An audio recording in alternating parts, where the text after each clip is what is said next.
Cette série de vidéos s'appelle Prêche la parole parce que j'ai rien d'autre d'intéressant à dire à part ce qui est contenu dans la parole de Dieu. Mes opinions, c'est pas vraiment intéressant.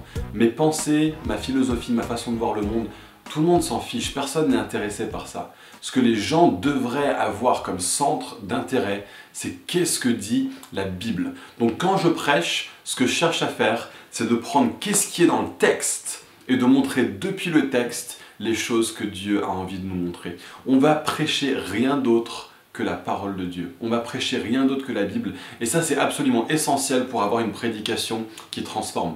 Vous pouvez dire aux gens plein de choses qui vous intéressent. Vous pouvez avoir le meilleur raisonnement du monde. Vous pouvez avoir un truc bien construit, thèse, antithèse, synthèse, des points qui commencent par le même mot, des choses qui riment, quelque chose d'ultra rétensible, d'ultra intéressant.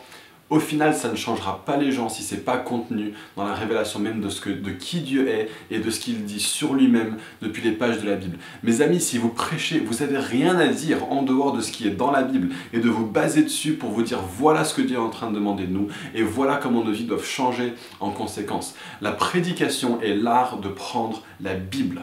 Et donc ce qui est super important comme premier exercice, alors que vous commencez à vous dire il faut que je prêche la parole, c'est de commencer vous-même par vous immerger dans la parole de Dieu.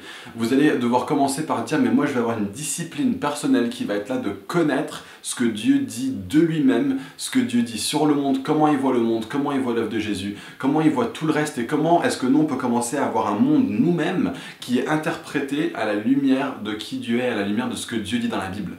Et si on commence à avoir une vision du monde qui correspond non pas à la pensée de Dieu mais à la pensée de ce siècle, on va finir par simplement ressasser les mêmes slogans et la même façon de voir le monde que ce qu'on voit à la télé. Vous êtes ultra influencé par les choses que vous voyez autour de vous, que vous le sachiez ou pas. Parce que la réalité, c'est que les gens peuvent dire que la prédication est dépassée, que la prédication n'est plus quelque chose de moderne. La vérité, c'est que partout autour de vous, vous êtes bombardé de prédication.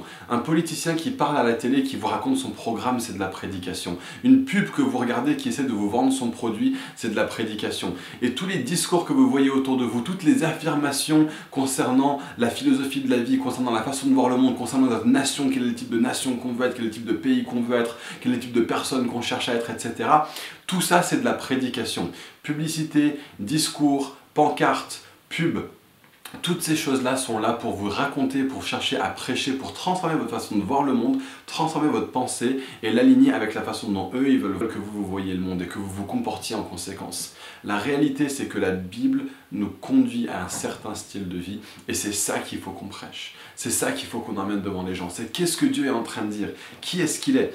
Comment est-ce qu'il se révèle? Et comment est-ce que ça transforme notre vision du monde? Comment est-ce que ça transforme nos priorités? Comment ça transforme ce qu'on fait? Comment on est? Comment on se comporte? Il faut qu'on ait le courage d'aller à contresens de la pensée de ce siècle, de prendre la parole de Dieu et de l'appliquer dans la vie des gens. Ça va se passer de façon différente dépendant de votre contexte. Mais ce qu'il faut toujours faire, peu importe la façon dont vous le fassiez, le type de personne à qui vous parlez, que vous parliez au milieu d'une cité ou avec des gens super sophistiqués, c'est de dire je n'ai rien d'autre à vous raconter que ce qui est dans ce texte lui-même. Je n'ai rien d'autre à appliquer dans votre vie que ce que je retrouve comme directement applicable depuis ce passage biblique. Donc ça commence avec une vision du monde qui va être informée par la parole, mais ça continue ensuite par une sorte de truc où je dis quand je prépare ce que je prêche, je vais commencer avec la Bible.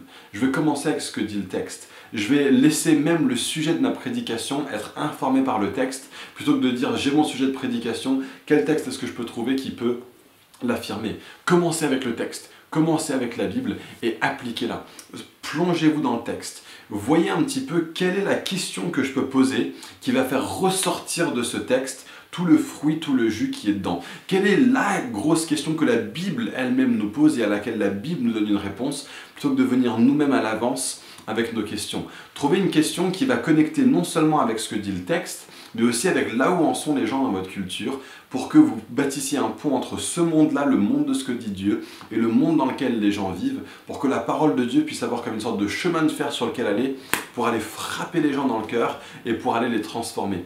Donc je ne suis pas en train de dire ne dites rien sur la société, parlez absolument de là où les gens se trouvent au niveau de la société, mais commencez avec le texte et qu'est-ce que le texte est en train de dire, comment est-ce que lui il dicte la façon dont on pense, la façon dont on voit les choses, et à partir de là, prenez cette réalité-là et construisez quelque chose qui va permettre aux gens d'avoir leur vie réellement transformée à travers la Bible. On n'a rien d'autre à prêcher en dehors de la Bible, on n'a rien d'autre à annoncer en dehors de la parole de Dieu.